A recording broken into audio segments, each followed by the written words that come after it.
अस्सलाम वालेकुम and welcome to fast sports. You are watching golden boot. I am your host Ali Mirza और मेरे साथ मौजूद हैं सहरियाब अफरीदी। आइए नजर डालते हैं प्रोग्राम में आज की टॉप स्टोरीज पर। दुनिया फुटबॉल के बेहतरीन गोलकीपर्स की फहरिस्त जारी कर दी गई। बहुत से गोलकीपर्स ने अपना नाम इस फहरिस्त में दर्ज करवाया। रियल मैड्रिड के गोलकीपर ने एक बार फिर मैदान मार लिया, फहरिस्त में रहे नंबर 1 पोजीशन पर।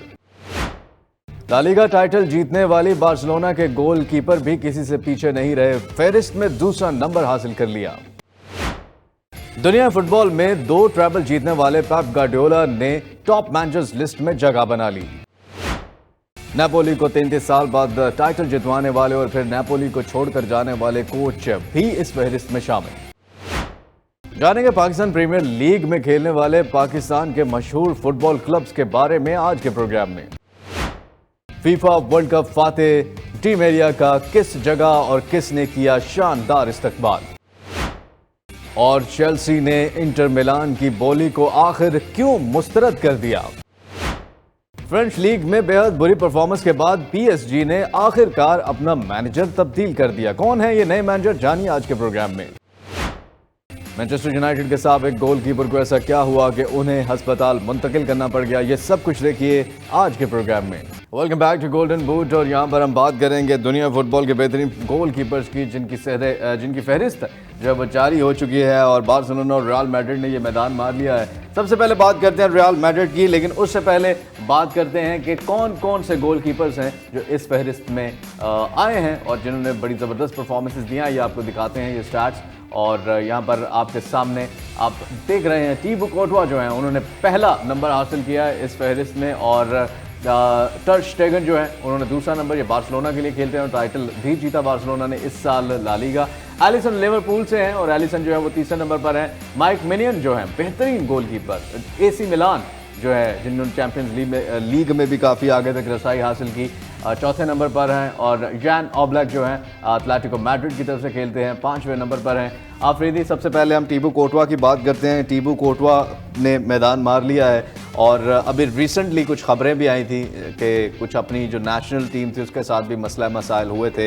ये मसले मसाइल क्या इफ़ेक्ट कर सकते हैं रियल मैड्रिड के साथ? इनके अभी यहाँ कॉन्ट्रैक्ट है, क्या है इनकी कहानी? एक्चुअली में ये मसले जो हैं वो बिल्कुल भी अफेक्ट नहीं करते। जितना मैंने पर्सनली ऑब्जर्व किया है कि जब भी अगर क्लब के साथ आपके मसले हैं तो नेशनल टीम के लिए आप और अच्छा परफॉर्म करते हैं, और अगर आप नेशनल टीम के साथ आपके मसले चल रहे हैं तो आप फिर अपने क्लब के लिए बहुत अच्छी परफॉर्मेंस। जी हाँ, टीबू कोर्टवा और बहुत ही शानदार परफॉर्मेंसेस उनकी रियल मैड्रिड के लिए रही है। आफरीदी, नेक्स्ट अब रियल मैड्रिड के साथ ही हैं या कहीं और मूव करने का इरादा रखते हैं? क्या इनकी लेटेस्ट स्टोरी है, थोड़ा सा बताएं। ऑब्वियसली रियल मैड्रिड से बंदा तभी जाता है जब उसका ऑलमोस्ट रियल मैड्रिड में कैरियर खत्म हो जाता है। रियल मैड्रिड तो हर बंदे का ड्रीम होता है। थोड़ा सा मैं व्यूअर्स आपको बता दूं कि इन्होंने गैंग से शुरुआत की थी जुपिटर प्रो लीग से, और वहाँ से फिर ये चेल्सी में गए। चेल्सी ने फिर लोन एटलेटिको मैड्रिड को दिया। अब इनका एक गुड लक चार्म भी है एक तरह से इस प्लेयर की कि ये जहाँ भी गए हैं इन्होंने लीग टाइटल्स, गैंग को भी league title Belgium pro league में जितवाया, फिर चेल्सी के साथ भी प्रीमियर लीग जीता। इवन एटलेटिको मैड्रिड के साथ एटलेटिको मैड्रिड ने तब टाइटल जीता जब बार्सिलोना और रियल मैड्रिड इतनी डोमिनेंट फोर्सेस बन चुकी थी, तो एटलेटिको मैड्रिड के साथ भी जीता। फिर वापस चेल्सी गए, फिर वापस रियल मैड्रिड 2018 में आए। रियल मैड्रिड के साथ भी सिर्फ एक ट्रॉफी थी जो एटलेटिको मैड्रिड के साथ ऑलमोस्ट जीते जीते रह गए थे, वो था champions league. UEFA champions league final में रियल मैड्रिड ने ही इनको हराया था, और फिर जब ये रियल मैड्रिड अभी आए तो अभी ये फाइनल ट्रॉफी भी इनकी कैबिनेट में आ गई है। अच्छा, एक बात जो मैं आपसे पूछना चाहता हूँ कि टीबू कोर्टवा जो हैं वो नंबर 1 पे आए हैं, जबकि रियल मैड्रिड जो है वो ला लीगा में इस दफ़ा बहुत बुरी परफॉर्मेंस थी उनकी, उस तरह से रियल मैड्रिड हमें खेलती हुई नहीं नज़र आई। तो क्या वजह है कि फिर भी इन्होंने जो है वो नंबर 1 की पोजीशन जो है वो हासिल कर ली है? अच्छा, ये दुनिया के कुछ रिनॉन जर्नलिस्ट और रिपोर्टर्स जो हैं वो फुटबॉल के, उनकी मतलब वोटिंग के बेसिस पे ये लिस्ट जारी हुई है। ये 100 प्लेयर्स की लिस्ट है जिसमें best top 10 center backs, right backs, वो आने वाले शोज़ में हम आहिस्ता आहिस्ता 2-2 लिस्ट रिवील करते जाएंगे। उसमें स्ट्राइकर्स भी हैं। अब ये इसमें मुझे पर्सनली भी लगता है व्यूअर्स के शायद टर स्टेगन जो है वो नंबर 1 डिजर्व करते थे और कोर्टवा थोड़ा सा नीचे, लेकिन ओवरऑल अगर आप प्लेयर इंडिविजुअल परफॉर्मेंस देखें तो वो टर स्टेगन की मतलब कोर्टवा की बेहतर थी टर स्टेगन से सेव जो रेशो है, जो स्टैट्स आप देखते हैं स्टैट्स जी हाँ, ये आप देख रहे हैं ला लीगा के जो है वो स्टैट्स देख रहे हैं, चैंपियंस लीग के देख रहे हैं, सुपर कोपा और कोपा डेल रे के स्टैट्स। और अगर सेव्स है, जिस तरह अफरीदी की बात करें, 89 सेव्स इनके ला लीगा में है, जो कि एक बहुत बड़ी तादाद है 31 मैचेस खेलने में। आप 89 सेव करें अगर गोल्स, और 42 जो है वो चैंपियंस लीग में, 5 सेव जो है वो सुपर कोपा में और 15 कोपा डेल रे में। बहुत ही शानदार परफॉर्मेंस टीबू कोर्टवा की। और यहाँ पर अब बात करेंगे ter Stegen जो कि बार्सिलोना के लिए खेलते हैं और इस साल बार्सिलोना को टाइटल जितवाने में काफ़ी अहम रोल प्ले किया है उन्होंने। जी हाँ, बहुत ही ज़बरदस्त परफॉर्मेंसेज इनकी तरफ से भी देखने को मिली। और ter Stegen अफरीदी दूसरे नंबर पर आए हैं और आपको लगता है दूसरे नंबर पर आना भी इनके लिए एक काफ़ी बड़े एजाज़ की बात है? एक्चुअली में बहुत अरसे से ये परफॉर्म कर रहे हैं, लेकिन आप देखें इनका नसीब थोड़ा सा आप अनफॉर्चुनेट कहेंगे कि जर्मनी में भी इनको जगह नहीं मिली। इतने वर्ल्ड क्लास गोलकीपर है, क्योंकि उधर भी लेजेंडरी गोलकीपर ने कब्जा एक तरह से किया हुआ है, मैनुअल नोयर। अब और अगर बार्सिलोना की बात की जाए तो यहाँ पे भी रियल मैड्रिड में कोई ना कोई ऐसा गोलकीपर आता है जो इनको ओवरशैडो कर देता है। हालांकि इनकी काफ़ी शानदार परफॉर्मेंसेज रहती है हर सीज़न में। अब इस सीज़न में तो वो जो बैरियर था वो ऑलमोस्ट इन्होंने क्रॉस ही कर दिया था। 26 क्लीन शीट्स इन्होंने रखी। उसके बावजूद भी आप इस लिस्ट में जो जर्नलिस्ट की तरफ से आई है ला लीगा के तो ये बेस्ट गोलकीपर बने, लेकिन प्लेयर ऑफ द सीजन बने, लेकिन इस लिस्ट में इनको शायद अगर ये चैंपियंस लीग में भी बार्सिलोना खेलती तो फिर शायद ये इनका रैंक फिर ऊपर हो सकता था, रैंक ऊपर हो सकता था। और अगर परफॉर्मेंसेस को कंपेयर किया जाता, एनीवेज ये भी काफ़ी बड़ी अचीवमेंट है, क्योंकि बार्सिलोना के जो हालात चल रहे हैं उसमें किसी ऐसे प्लेयर का जो है वो किसी फहरिस्त में दूसरी पोजीशन पर भी आना, ये काफ़ी खुशखबरी है उनके लिए। और लेट्स सी आगे जो है वो बार्सिलोना के हालात भी इनकी तरह बेहतर होते हैं या नहीं होते। अब हम बात करेंगे मैनेजर्स की। कुछ मैनेजर्स, जी हाँ, सबसे पहले मैनेजर्स की अगर बात हो और इनका नाम ना हो तो काफ़ी ज़्यादती है। अफरीदी पेप गार्डियोला की हम बात करें, जिन्होंने 2 दफ़ा ट्रैबल जीता है। बार्सिलोना में गए तो ट्रैबल जीता, मैनचेस्टर सिटी में आए तो ट्रैबल जीता, और ये जो है वो मैनेजर्स लिस्ट में नंबर 1 पर आए हैं। ये लिस्ट आपको दिखाते हैं और लिस्ट में देखते हैं कि बाकी पोजीशंस जो हैं वो किस किस की हैं। यहाँ पर आप देख रहे हैं पेप गार्डियोला मैनचेस्टर सिटी से नंबर 1 पर हैं, कार्लो एंचेलोटी जो हैं वो रियल मैड्रिड से हैं दूसरे नंबर पर, और लुचियानो स्पेलेटी जो हैं वो नेपोली से तीसरे नंबर पर हैं। शानदार इनकी भी परफॉर्मेंस थी और नेपोली को 33 साल बाद टाइटल भी जितवाया। मिकेल आर्टेटा, ये नाम बड़ा सरप्राइजिंग है अफरीदी मेरे लिए, 4थे नंबर पर है। और जर्गन क्लॉप जो है वो लिवरपूल से 5वें नंबर पर। आर्टेटा की भी बात मैं इसलिए कर रहा हूँ कि इतने कम अरसे में आकर इस सीज़न में उन्होंने 4थे नंबर पर पोजीशन बना ली। Anyways Pep Guardiola Afridi number 1 पे ही आना था। मेरा तो ख्याल है नंबर 1 से भी अगर कोई ऊपर नंबर होता तो उस पे आते शायद। जी बिल्कुल, खास करके इस सीजन में तो वो डिजर्व करते हैं कि नंबर 1 से भी ऊपर उनको धकेला जाए। और वो ग्रेटनेस वाला लेवल तो अचीव ऑलमोस्ट कर लिया है एज अ मैनेजर, जो है one of the greatest manager. Sir Alex Ferguson के उस लेवल पे भी आए हैं। अभी उधर जो ट्रॉफीज वाली लिस्ट है, क्योंकि वो 49 ट्रॉफीज जीत चुके हैं और ये अराउंड 31 ट्रॉफीज जीत चुके हैं, मतलब 30 से ज़्यादा। और अभी इनके पास अच्छा खासा टाइम है उधर पहुँचने तक। लेकिन मैं पहले, मुझे खुद व्यूअर जो थोड़ा सा सरप्राइज हुआ है कि लियोनेल स्कोलोनी जिसने वर्ल्ड कप जीता है वो थोड़ा सा नीचे हैं।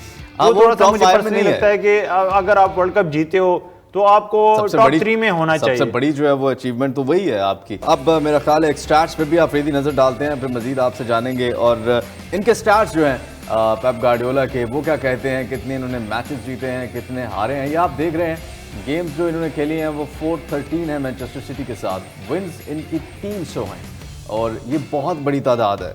413 मैचेस में 300 मैचेस जीतना। गोल स्कोर जो हुए हैं इनके एरा में वो 1015 जो है वो गोल स्कोर हुए हैं। ट्रॉफीज इन्होंने 14 जीती हैं। इंडिविजुअल अवार्ड जो हैं वो 22 जीते हैं। आफरीदी इन खानों को इस तरह से फिल करना बहुत मुश्किल हो जाएगा बाकी मैनेजर्स के लिए वाकई में। और ये इवन अगर आप जैसे हम इसे पढ़ रहे हैं कि बड़ा मतलब आसान लगता है 1000 गोल्स करना और 300 विक्ट्रीज करना। हालांकि ये सर एलेक्स फर्गसन और आर्सेन वेंगर के बाद तीसरे मैनेजर बन गए इतने ज़्यादा विक्ट्रीज के साथ। और गोल्स वाली जो 1000 वाली टैली है वो भी बड़े कम मैनेज ने अचीव किया। तो ये जब, क्योंकि जो प्रेजेंट टाइम में होता है उसकी वो इतनी वर्थ नहीं होती।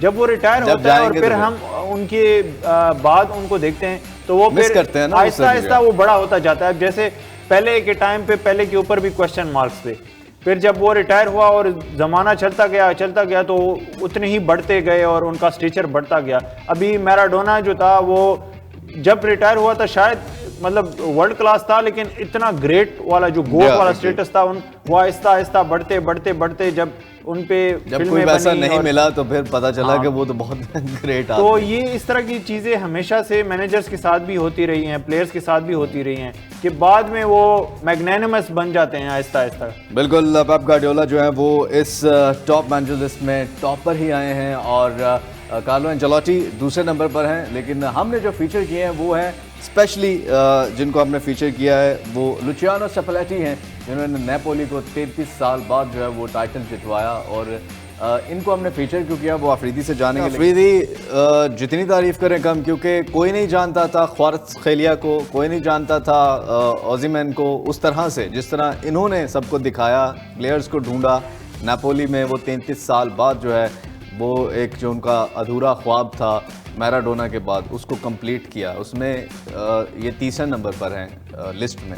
आपको नहीं लगता ये भी थोड़ा ऊपर हो सकता है? जी बिल्कुल, एंचेलोटी से करंट सीजन में मुझे पर्सनली लगता है कि वो एंचेलोटी से थोड़ा सा ऊपर, क्योंकि एंचेलोटी की प्रीवियस सीजन्स में जो 2022 में उन्होंने अचीव किया था सारे टाइटल्स जीत के, उसकी बेसिस पे भी आपको पॉइंट्स मिलते रहते हैं कि पिछले 4-5 साल के जो ओवरऑल परफॉर्मेंसेज हैं उसके ऊपर बेसिस होता है। जो सिर्फ वन सीजन में करते हैं वो उनको जगह तो मिल जाती है लेकिन थोड़ा सा नीचे जाके मिलती है। अब व्यूअर्स, इनकी जो अचीवमेंट्स हैं, इन्होंने ऑलमोस्ट इटली के जितने भी बड़े क्लब्स हैं सबको मैनेज किया है यूवेंटस के अलावा, और ऑलमोस्ट सब में करीब पहुंच गए थे टाइटल के, लेकिन किसी के साथ टाइटल नहीं जीता। इंटर मिलान के साथ, रोमा, किसी के साथ भी नहीं जीता। लेकिन नेपोली एक ऐसा प्रोजेक्ट था जो नेपोली ने भी बड़े अरसे से ये टाइटल स्कूडेटो जिसे कहा जाता है वो नहीं जीता था, इटालियन सीरिया, और ना इन्होंने जीता था। तो जो हंगर था इनका भी वही था और प्लेयर्स का भी था।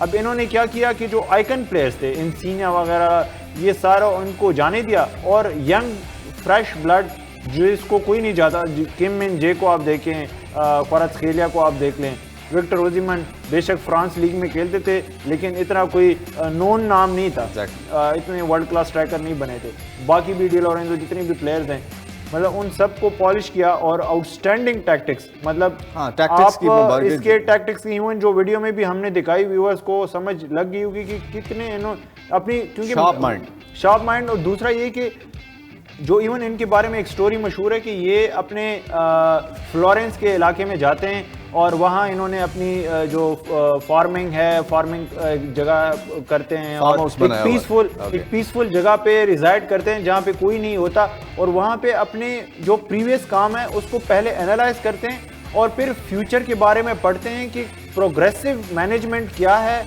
और प्रॉपर ये स्टडी करते हैं। और बीच में अभी भी जो इसने ब्रेक ली है, क्योंकि इन्होंने बस नेपोली के साथ जो अचीव करना था वो अचीव कर लिया। अब नेक्स्ट टारगेट में ये एक साल में सोचेंगे, प्लान करेंगे, फ्यूचर टैक्टिक्स के बारे में पढ़ेंगे। एस्ट्यूट टेक्नीशियन ये इसीलिए हैं कि ये फ्यूचर के बारे में पढ़ते हैं, स्टडी करते हैं और उसके बाद फिर ये मैनेजमेंट में आते हैं। जी हाँ, बहुत ही ज़बरदस्त इन्होंने परफॉर्म किया है और 33 साल बाद नेपोली को जो है वो इटालियन सीरिया का टाइटल जितवाया। स्टैट्स पे एक नज़र डालते हैं क्या इनकी अचीवमेंट्स थी। जी हाँ, यहाँ पर लुचियानो स्पेलेटी के स्टैट्स देख रहे हैं। विक्ट्रीज इनकी 35 हैं और इसके साथ जो ड्रॉ किए मैचेस वो 8 किए हैं, जो हारे हैं वो 6 हैं। लीग रैंकिंग में नंबर 1 पर हैं। गोल्स फॉर 105 हैं और गोल जो अगेंस्ट हुए हैं वो 38 हैं और बहुत ही शानदार इनके भी स्टैट्स हमें नज़र आ रहे हैं। और अफरीदी, नेपोली से तो अब जा चुके हैं, वापस तो नहीं जाएंगे। नेक्स्ट अब क्या आपको इटली में ही नज़र आ रहे हैं या किसी और बड़े क्लब में, क्योंकि अब तो ऑफर्स आएंगी। ऑफ कोर्स अभी 5-6 महीने ये छुट्टियों पे हैं, उसके बाद हमें एक बड़े क्लब के साथ नज़र आएंगे या फिर किसी और ही लीग में नज़र आएंगे? एक्चुअली में अभी ऑलरेडी ये छुट्टियों पे हैं और साल का टाइम है इनके पास, लेकिन अभी से इनको व्यूअर्स ऑफर आना शुरू हो गई। यूवेंटस से भी ऑफर आई है और जो बहुत ज़्यादा पैसे ऑफर करने वाली लीग है आजकल, सऊदी प्रो लीग से भी वहाँ से भी ऑफर आई है। और रिपोर्ट्स की माने तो अल हिलाल की ऑफर आई है, तो अल हिलाल भी काफ़ी बड़ा क्लब है। अब ऑब्वियसली क्योंकि इन्होंने तो फैसला किया कि ये साल तो कॉन्ट्रैक्ट में क्लॉज भी है कि इन्होंने ब्रेक लेनी है और वैसे भी इन्होंने कहा था कि मैंने ब्रेक लेनी। अब अगले साल किसको ज्वाइन करते हैं ये अब देखना पड़ेगा। चलो, ये वैसे काफ़ी आपने हैरान किया कि सऊदी प्रो लीग जो है वो उनकी नज़रें हर तरफ हैं और काफ़ी गहराई तक हैं। ये इस डिसीजन से पता चलता है कि वो कितना कीन है फुटबॉल को लेकर आने वाले फ्यूचर में। यहाँ पर एक छोटी सी ब्रेक का वक्त हुआ चाहता है। Welcome back to golden boot. और प्रोग्राम में हमें ज्वाइन कर चुके हैं मुआज़ अहमद, स्पोर्ट्स जर्नलिस्ट हैं, डोमेस्टिक फुटबॉल में काफ़ी गहरी नज़र है। कल आपने बड़ी एक खुशखबरी सुनाई थी हमें, डिस्ट्रिक्ट का ऐलान जो है वो हुआ है और अब पाकिस्तान के जितने भी नौजवान हैं, चाहे वो यूनिवर्सिटीज़ में, चाहे वो स्कूल्स में हैं, उनके लिए मौका है। ये फेडरेशन की तरफ से ऐलान हुआ है और टैलेंट को जो है वो हंट किया जाएगा। अब नई क्या खबरें हैं डिस्ट्रिक्ट और फेडरेशन की, अब लेटेस्ट क्या चल रहा है, थोड़ा सा बताएं। सबसे पहले तो जी दिलचस्प खबर ये सामने आई है कि पाकिस्तान मेंस फुटबॉल टीम के जो हेड कोच हैं शहजाद अनवर साहब जी, उनका एक स्टेटमेंट सामने आया है। अच्छा, जिसमें उन्होंने बताया है कि उनकी तवज्जो जो है फ़िलहाल वो नौजवान खिलाड़ियों को रिक्रूट करने और उनको टीम में शामिल करने पर मरकूज़ है, which is a very good thing. क्योंकि अगर आप इस चीज़ को देखें कि इसकी नीड जो है वो पैदा क्यों हुई है, जो टीम की इस वक्त टॉप मोस्ट सीनियर टीयर है, they are about to leave national team. Because अगर आप हसन बशीर को देखें, ही इज़ 35+, यूसुफ भट्ट को देखें, ही इज़ 30+। अगर आप मैक्सिमम भी उन दोनों को इंक्लूड करते हैं तो they are not going to play more than couple of seasons. Exactly 2 season से ज़्यादा अब वो मजीद वो एजिलिटी नहीं रहती। जिस तरह की डाइट होती है, जिस तरह के सारे यहाँ पे एक्सरसाइज और वो सारे चीज़ें हैं, उसमें तो बहुत मुश्किल हो जाएगा उनकी। अब जो नेक्स्ट सीजन्स हैं या जो नए इंटरनेशनल टूर्नामेंट्स हमने जो नए वेंचर्स करने हैं, उनमें उनकी शमूलियत जो है सीनियर खिलाड़ियों की, वो it is subject to a lot of conditions. Fitness है, उनकी विलिंगनेस है, वो चाह रहे हैं कि वो रिप्रेजेंट करें, because obviously a lot of criticism can come back to them. अगर परफॉर्म नहीं कर पाते, तजर्बा है। अब उनके जाने के बाद जो एक खला बनना है, वो आप यू कैन नॉट कंपेयर जो यूथ की जो एक वो एक जज्बा है, जो एक पैशन है, जो उनका एक ऑफ कोर्स एक हंगर है, वो तो नहीं उनमें एग्जैक्टली जो विगर है, जो वो आप तजर्बे को आप रिप्लेस नहीं कर सकते। मेरे अर्ज करने का ये मकसद है कि जो यूथ को टारगेट हो तो एक वक्त आते ही है ना। आपने सीनियर, उन्होंने अपनी जो है वो अपनी खदमात अंजाम दी हैं, अब उनकी जगह पे कोई और आएगा। अब वो जो आ रहे हैं बच्चे, उनके लिए ये स्टेटमेंट है नया टैलेंट, और ये जो डिस्ट्रिक्ट का ऐलान हुआ है, ये भी उसमें हेल्प करने के लिए ही इसका ऐलान भी किया गया। एग्जैक्टली बिल्कुल। इसमें यानी शहजाद साहब को क्रेडिट जाता है कि उन्होंने फेडरेशन को ये ऐलान कराने पे अपनी पूरी एफर्ट की है कि आप जो है वो डिस्ट्रिक्ट उनकी उन्होंने ये फोर्स सी किया है, और ही वो बिल्कुल देख रहे हैं इस चीज़ को कि अगर 1-2 साल में, बल्कि इवन नेक्स्ट सीजन में, अगर उस टॉप टीयर में से 1-2 प्लेयर्स आपके you don't see them anymore, तो आपके पास बैकअप प्लान क्या है। अब ऐसा भी नहीं होना चाहिए कि किसी इंटरनेशनल रिप्रेजेंटेशन में आप जाते हैं तो वहाँ पर आपके हाथ पाँव फूल जाते हैं, आप बौखला जाते हैं, because experience at the end of the day it matters a lot. अब इसी चीज़ को देखते हुए उन्होंने जो डिस्ट्रिक्ट लीग भी जो कराई है, इससे तीसरी टीयर डेवलप होगी, जो फिर ऑब्वियसली कम्पीट करेगी to be in the TFF league. इससे एक तो ये है कि बहुत ज़्यादा खेलने का मौका मिलेगा बच्चों को, प्लेयर्स को खेलने का। पहले तो ये मसले भी हमारे सामने हमें देखने को मिले हैं कि वो मैचेस ही नहीं मिलते उनको खेलने के लिए, चाहे वो आपस में भी हों, तो वो क्लब्स अपनी अपने लेवल पे ही कोशिशें करते हैं। एग्जैक्टली मुझे, आपको और जो लोग भी पाकिस्तान फुटबॉल से मोहब्बत करते हैं, उनको सबसे ज़्यादा खुशी भी इसी बात की है कि अब फ्रीक्वेंटली हम उनको देखते हैं इन एक्शन। ज़्यादा मैचेस हो रहे हैं, अब more they are going to play, more is the probability कि they will finally win some day. और इंशाल्लाह जो अच्छे परफॉर्मेंस या ऐसा टैलेंट निकलता है, हम स्टूडियो में भी बुलाएंगे उनको, जो है वो अपना जितना भी हमारा किरदार है वो अदा करेंगे। अच्छा, मुझे थोड़ा सा मैं ये भी जानना चाहता हूँ, ऑफ कोर्स इंटरनेशनल मैयार पे तो आप फुटबॉल को, क्योंकि वो बहुत पुराने क्लब्स हैं, उनकी जो एक्सपीरियंस को भी अगर बात करें या उनकी जो भी इंतजामात होते हैं, वो सारे डिफरेंट लेवल पे पहुँच चुके हैं। पाकिस्तान अभी कहाँ खड़ा है? पाकिस्तान का फुटबॉल यानी जो मैयार है क्लब का, वो बेहतरीन जो क्लब्स हैं वो किस लेवल पे खड़े हैं? क्या वो, अगर हम रेशो से कंपैरिजन करें तो अगर 70% किसी बाहर के क्लब का है, तो पाकिस्तान उसमें क्या 30% पर है, 40% पर है, जो टॉप टियर पाकिस्तान का क्लब? ये आपकी जेनरोसिटी है कि आपने इतना इतना वो नंबर दे दिया है। 30% is a number. As to my knowledge, मैं आप बतौर आपका मदा आपको देख चुका हूँ, आप तकरीबन 1000+ क्लब्स को डिस्कस कर चुके हैं फ्रॉम अराउंड द वर्ल्ड। तो अब अगर आप देखें आइडियल फुटबॉल क्लब के लिए जो कंडीशंस हैं, उसमें एटलीस्ट उसके पास स्टेडियम होना चाहिए, प्रॉपर मीडिया कवरेज होनी चाहिए, ठीक है, उनका जो प्लेयर्स का पूल है वो इतना सफिशिएंट होना चाहिए कि किसी के जाने आने से उनको वो खला जो है वो फिल करने में कोई दुश्वारी ना हो। ऑब्वियसली आप उनकी bench strength, that's the right word, thank you very much. तो सहूलतें जो हैं वो they are all part of it. और मैं यही कहूँगा, है कोई ऐसा क्लब पाकिस्तान में? पाकिस्तान में जनाब है, पाकिस्तान प्रीमियर लीग में ऐसे क्लब्स compete करते रहे हैं। पाकिस्तान प्रीमियर लीग की बड़ी हिस्ट्री है पाकिस्तान में। आज भी जो हमने 1-2 क्लब्स के जो है बताइए उनके बारे में, जिक्र करना चाहा था, उनमें अफगान फुटबॉल क्लब बड़ा मशहूर है। अच्छा, बलोचिस्तान चमन का वो क्लब है, और उनके जो उनके साथ एक बड़ी एक स्टोरी जो एट्रीब्यूट की गई है, इट्स अ टेरिफाइंग स्टोरी, जो मुझे जब वो when I had my eyes landed on the story, तो मुझे तो it was hard to believe. बताइए, हमें भी बताइए। ये एक फ्रेंडली, क्योंकि ऑब्वियसली ये ड्यूरेंट लाइन के करीब है, अफगान बॉर्डर के करीब है, तो अफगान जो कंधार है इज़ वेरी नियर।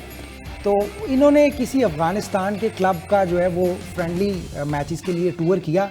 अच्छा। अब वहाँ की जो मोरालिटी पुलिस थी, obviously Pakistan is also a Muslim country, तो जो मोरालिटी पुलिस थी उन्होंने इनको जब वो, अब ये I don't know, it's hard to believe, जब उन्होंने शॉर्ट्स में इनको खेलते देखा तो सुना ये गया है कि इनके साथ जो है वो सलूक जो है वो बड़ा नारवा सलूक किया गया। अच्छा। They shaved their heads. It's hard to believe. I'm saying again and again. Okay. But obviously it was a very but उनके तो सैक्रिफाइस में है ना ये चीज़, एक आप एक स्पोर्ट्स से अपने एक पैशन के लिए एक चीज़ कर रहे हैं और आपको कैसी कैसी चीज़ें फेस करनी पड़ी। जी हाँ, अब वो बताया यही गया कि वो तालिबान थे या वो उनकी कोई मोरालिटी पुलिस थी। बाय द बुक वो कितना ठीक थे, I'm not sure, लेकिन जो भी हुआ, ऐसी खबरें भी आई हैं जो है now to happen। अब उसमें एक बड़े मशहूर फुटबॉलर को भी जो है वो उन्होंने उसमें बताया कि वो भी उसी स्क्वाड में शामिल था। अच्छा। जिन 10 खिलाड़ियों का उन्होंने हेड शेव कर दिया था, मोहम्मद ईसा का नाम उन्होंने लिया। अच्छा कि I am not sure but okay. अच्छा, ये क्लब है अभी करंटली जी हाँ, ये मैं बताना चाहूँगा कि ये क्लब जो है ये 2000 में, साल 2000 में पाकिस्तान प्रीमियर लीग का हिस्सा था। उसके बाद क्योंकि पाकिस्तान प्रीमियर लीग में भी रेलीगेशन और प्रमोशन का सिस्टम कुछ इसी तरह है, पॉइंट सिस्टम है, जो डिविजन्स हैं, 2 डिविजन्स हैं। PFF लीग है जो सेकंड टियर है, जो टॉप फ्लाइट है वो पाकिस्तान प्रीमियर लीग। ओके। अब उसमें रिटेन करना अपनी अभी पोजीशन पहले नंबर पे आपको कोई आइडिया है पाकिस्तान प्रीमियर लीग में फर्स्ट नंबर पे कौन सा अभी club? तो हो नहीं रही है। सबसे बड़ा चैलेंज ये तो कब है। से, अब ये डिस्ट्रिक्ट के बाद से इसके भी इम्कानात हैं कि ये होना भी शुरू हो जाएगी। एग्जैक्टली। सबसे पहले तो we are starting from the bottom, हम सेकंड टियर से शुरू हो गया है, तो इट्स लाइकली टू हैपन। बहुत उम्मीद है कि इन नियर फ्यूचर। तो अफगान क्लब के अलावा दूसरा क्लब कौन सा है जो आपको लगता है कि इन मयार पाकिस्तान में अगर हम बात करें तो उन मयार को मीट करता है जो एक होने चाहिए थोड़े बहुत? अच्छा, उसी नेबरहुड में ये जो मेहनती पख्तून जो हैं, उसी नेबरहुड में वहाँ से एक नोशकी का, बलोचिस्तान का ही नोशकी का एक क्लब है, Baloch FC, Baloch football club. बिल्कुल, बलोच FC उनकी भी बड़ी स्टोरी है कि वो भी जब सेकंड टियर में जब उन्होंने क्वालिफाई किया और फाइनल तक आ गए तो बड़ा जज्बाती मोमेंट था उनके लिए, and they wanted to be further up the ladder. Obviously top flight का हिस्सा बनना चाहते थे, नेवी से हार गए फाइनल में। पाकिस्तान नेवी से। ठीक है। तो फिर भी लेकिन पॉइंट्स इतने सिक्योर कर चुके थे और they were playing really really good, तो उनको टॉप फ्लाइट में जगह दी गई थी। ये 2007 की बात है कि वो सेकंड टियर में आए थे। उसके बाद कभी 8-7 साल लगे उनको, 7 साल की स्ट्रगल के बाद 2015 में वो पाकिस्तान प्रीमियर लीग का हिस्सा बने हिस्सा। बिल्कुल ठीक। और अभी ये इन क्लब्स के प्लेयर्स हमारी नेशनल टीम में भी खेल रहे हैं। अब डिपार्टमेंट्स में शफल होते रहते हैं, ट्रांसफर्स होती रहती हैं। नेशनल टीम में अभी उस तरह जगह नहीं बन रही। मैंने उस दिन भी अर्ज किया था, एयरफोर्स के हैं, वापडा के ज़्यादा प्लेयर्स हैं, प्लेयर्स तो हैं उनके, लेकिन वो नज़र नहीं आते ना, उनकी परफॉर्मेंसेस नहीं नज़र आती। ऐसे प्लेयर्स को नहीं आपको लगता कि मौका देना चाहिए जिनकी हमें नज़र आती हैं परफॉर्मेंसेस, या क्लब लेवल पर अभी यंग भी हैं?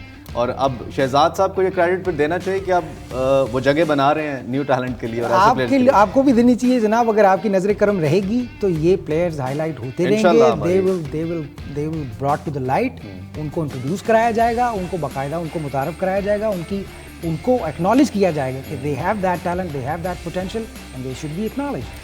चलें, बहुत ज़बरदस्त आपने हमें इनसाइड स्टोरीज बताई हैं। डिस्ट्रिक्ट का ऐलान जो हुआ है कल, और दोबारा बताते चलें कि पूरे पाकिस्तान में जो है वो फेडरेशन ने ये अब ऐलान किया है, जितने भी स्कूल, यूनिवर्सिटीज़, कॉलेजेस हैं, अब टैलेंट जो है वो उधर से हंट किया जाएगा, और चैम्पियनशिप का ऐलान किया है। और पाकिस्तान में फ़ुटबॉल की बेहतरी के लिए हमारी भी कोशिश यही है कि पाकिस्तान में फ़ुटबॉल, जिसमें क्रिकेट बेहतर है, पाकिस्तान में फ़ुटबॉल भी चले, क्रिकेट के लेवल पे नहीं, एटलीस्ट लाइमलाइट में तो आए, नज़र तो आए, वो प्लेयर्स तो नज़र आए। और हमारी भी जो फ़ुटबॉल की टीम है और जो जाकर इंटरनेशनल लीग्स में हिस्सा ले और एशिया में जो है वो बाकी टीमों को कम्पीट कर सके। बहुत शुक्रिया माज, आपने हमें ज्वाइन किया। आपको दोबारा हम अपने प्रोग्राम में बुलाएंगे और जो है वो इंटरेस्टिंग स्टोरीज आपसे सुनेंगे। यहाँ पर छोटी सी ब्रेक का वक्त हुआ चाहता है। Welcome back to golden boot, और प्रोग्राम में अब वक्त हुआ चाहता है कुछ सोशल मीडिया से खबरें हम आपके लिए लाए हैं, और ट्विटर जो है वो क्या कहता है। ट्वीट्स हैं हमारे पास कुछ। सबसे पहली जो है वो आपको बताते हैं, और ये है huge reception by Benfica fans as Di Maria returns to the club. और डिमेरिया के बारे में बता दें जो लोग नहीं जानते कि इस वर्ल्ड कप को जीतने में बहुत अहम किरदार अदा किया था अर्जेंटीना के लिए मेसी के साथ अफरीदी।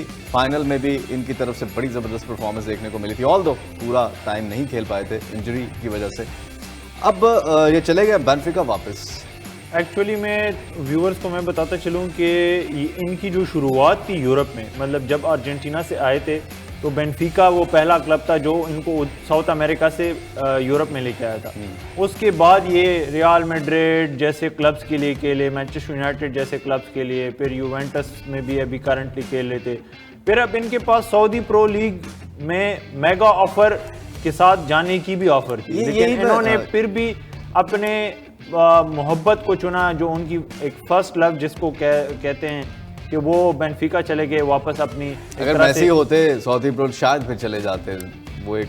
हाँ, अगर मैसी चले जाते तो वो फिर ऑब्वियसली अट्रैक्शन तो थी, लेकिन इन्होंने चूज किया बेनफिका को, और ये बस मुझे लगता है इनकी आखिरी डेस्टिनेशन है। इसके बाद तो शायद या रिटायरमेंट का ऐलान वापस चले जाएंगे जहां से आबाई क्लब है वहां चले जाएंगे, या फिर सऊदी लीग भी एक सीजन खेल सकते हैं, क्योंकि 1 साल का एग्रीमेंट है, 1 साल के बाद। अच्छा, अभी 1 साल का एग्रीमेंट है। चले लेट्स सी डिमेरिया बेनफिका को जो है वो उनके हालात में बेहतरी लाते हैं या नहीं लाते, जो अभी जिस क्राइसिस में से बेनफिका गुजर रही है, जिस तरह की परफॉर्मेंसेज उनकी चल रही हैं। नेक्स्ट हमारे पास क्या है जी, आइए आपको दिखाते हैं। और नेक्स्ट है हमारे पास लुइस एनरिके के बारे में। पीएसजी के लिए ये बहुत बड़ी खबर है, और बड़ी खबर क्यों है, क्योंकि 2015 में इन्होंने ट्रैवल जितवाया था और अब ऑफिशियली कंफर्म कर दिया है।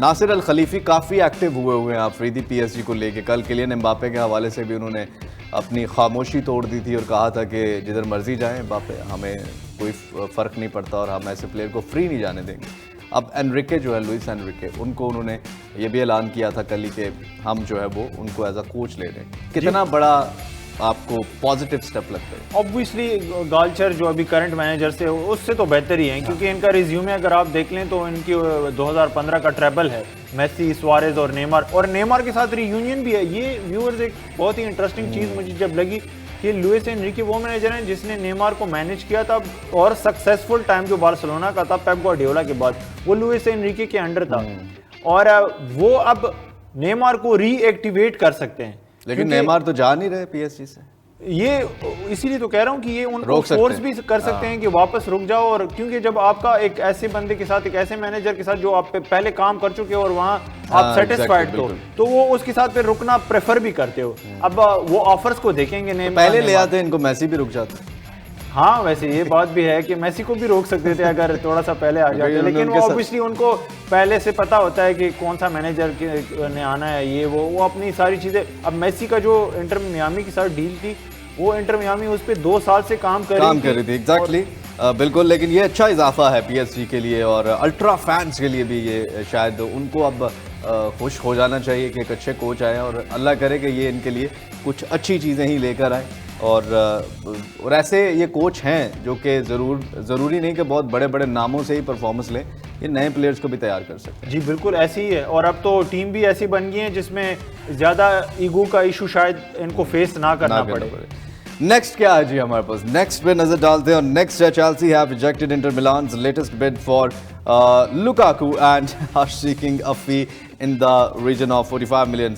ये मैं हंसी क्यों आई अफरीदी मुझे, आप भी हंस रहे हैं। लुकाकू को आपको नहीं लगता घर भेज देना चाहिए अब उनको, किसी टीम को खिलाने की? जो उन्होंने किया है, जितनी ज़्यादती उन्होंने की है, लाइक जो गोल्स उन्होंने मिस किए मैनचेस्टर इंटर मिलान के लिए, आपने भी देखा, और इवन पेप गार्डियोला ने उसका शुक्रिया अदा किया कि उसकी एक हिमाकत की वजह से वो ये ट्रैवल जीतने में कामयाब हुए। अच्छा, उसके बावजूद भी इंटर मिलान इनको खरीदने में इंटरेस्टेड है, आप देखें। लेकिन ये कि अच्छे प्लेयर हैं, मतलब इतने आप कह लेंगे थोड़ा सा अनफॉर्चुनेट हैं कि बड़े इवेंट्स पे, बड़े मैचेस में आके ये मुझे लगता है फोकस्ड नहीं होते उतना, थोड़ा सा कैजुअल अप्रोच दिखा जाते हैं। जिस तरह south Africa cricket world cup में हमेशा सेमीफाइनल्स में चौक कर जाती है, इसी तरह ये भी बड़े मैच में। न्यूजीलैंड के साथ भी ऐसे ही है कि वो सेमीफाइनल्स में ही हारते हैं, फाइनल तक नहीं। एनीवेज, चले लुकाकू जो है अब चेल्सी ने रिजेक्ट कर दिया इंटर मिलान की ऑफर। अच्छा, चेल्सी ने इंटर मिलान से ही 97 मिलियन पे खरीदा था, और इंटर मिलान अभी उनको कह रही है कि हमें 30 मिलियन यूरोज में दो, इससे ज़्यादा हम नहीं दे सकते। चेल्सी ने कहा कि एटलीस्ट हमें 50 मिलियन तो दे, अब देखना पड़ेगा 50 मिलियन इंटर मिलान नहीं देगी, क्या चेल्सी बीच का रास्ता इख्तियार करके अराउंड 35-38 मिलियन में राजी होती है या नहीं, वो अब देखना पड़ेगा। चले लेट्स सी नेक्स्ट हमारे पास क्या है। नेक्स्ट आपको दिखाते हैं, और ये वो गोलकीपर हैं जिनके बारे में आप रेन इन मॉस्को हमारे चैनल पे देखते हैं। एक पूरी हमने डॉक्यूमेंट्री भी जो है वो बनाई है इनके ऊपर, और बहुत ही शानदार इनकी अचीवमेंट्स रही हैं। एडविन वेंडसर के बारे में, और intensive care after suffering bleeding around his brain. Afridi legendary खिलाड़ी हैं और गोलकीपर हैं, और जिस तरह मैंने रेन इन मॉस्को का भी जिक्र किया कि जो इनकी अचीवमेंट थी वो एक ग्लोरी सर एलेक्स फर्गसन के साथ इन्होंने वो हासिल की थी। ये उनकी खबर है हॉस्पिटल में जाने की। तो क्या लेटेस्ट अभी खबरें हैं? जी, जैसे कि आपने बताया कि इंटेंसिव केयर यूनिट में हैं, और अभी ही खबर आई है उनकी वाइफ की तरफ से, आईएक्स ने पोस्ट किया, क्योंकि आईएक्स के साथ डायरेक्टर काम कर रहे हैं अभी करंटली, कि अभी भी उनकी हालत जो है वो ख़तरे से तो बाहर हो गई है, लेकिन इंटेंसिव केयर यूनिट में हैं, और अभी भी उनको मतलब थोड़ा सा इशू है, ब्लीडिंग हुई थी उनके ब्रेन में, और काफ़ी जैसे आप किसी बीमारी की वजह से हुई है वैसे ही कोई लाइक ये इंटरनल ब्लीडिंग होती है। अब उसकी जो मतलब जो डायग्नोस्टिक पूरा रिपोर्ट आएगा और पता चलेगा कि किस वजह से हुआ, क्योंकि अभी तो इंटेंसिव केयर यूनिट में अभी तो उनको ट्रीट किया जा रहा है, फिर बाद में रिपोर्ट्स निकलेंगी कि ये इशू अराइज क्यों हुआ और क्यों। और जैसे आपने कहा वो 2008 का चैंपियंस लीग था जिसके ऊपर वो मूवी और डॉक्यूमेंट्री बनी है जो। जी हाँ बिल्कुल, आप फास्ट स्पोर्ट्स पे वो देख भी सकते हैं। रेन इन मॉस्को पूरी डब में जो है वो उर्दू में हम अपने फैंस और अपने व्यूवर्स के लिए चलाते हैं ताकि वो भी देखें उस ग्लोरी को और एंजॉय कर सके। और नेक्स्ट हमारे पास क्या है, नेक्स्ट आपको दिखाते हैं। और नेक्स्ट हमारे पास है जी AC Milan have agreed a deal to sign Christian Pulisic for a fee understood to be around 22 million. जी आप एक्चुअली क्रिस्टियन पुलिसिक ने ऑलमोस्ट सारी ट्रॉफीज ही चेल्सी के साथ जीत थी, और अभी तो यंग है, अभी तो मतलब आप देखें कि जब USMNT के लिए खेलते हैं तो बहुत ही शानदार परफॉर्मेंसेस होती हैं इनकी। चेल्सी में प्लेयर तो अच्छे थे, हैज़ार्ड के बाद आए थे और लग रहा था कि शायद हैज़ार्ड की रिप्लेसमेंट है, लेकिन उस पोटेंशियल पे कंटिन्यूसली उस तरह से डिलीवर इन्होंने नहीं किया। ऑल्दो चैंपियंस लीग भी जीती चेल्सी के साथ, प्रीमियर लीग भी, लेकिन क्योंकि चेल्सी में एक बहुत सारे प्लेयर्स का अचार बन गया था, तो कुछ प्लेयर्स को जब आप एक प्लेयर को कंसिस्टेंटली अपनी जगह पे खिलाते हो तो इवन अगर आउट ऑफ फॉर्म भी होता है तो आधे सीजन के लिए होगा, फिर वो अपने फॉर्म में आ जाएगा। तो पोटेंशियल तो बहुत है, AC मिलान के लिए एक गुड साइनिंग है। जी हाँ, लेट्स सी क्या होता है जी नेक्स्ट फ्यूचर में। और यहाँ पर प्रोग्राम का वक्त खत्म हुआ चाहता है, इंशाल्लाह कल आपसे दोबारा मुलाकात होगी। कल से मीन्स मंडे को रात 10 बजे गोल्डन बूट में। अभी मंडे टू सैटरडे आप देखते हैं रात 10 बजे अपने मेज़बान अली मिर्ज़ा और सहरियाब आफरीदी के साथ। आज के प्रोग्राम से इजाज़त दीजिए, अपना बहुत सा ख्याल रखिए, देखते रहिए fast sports home of champions. अल्लाह हाफ़िज़।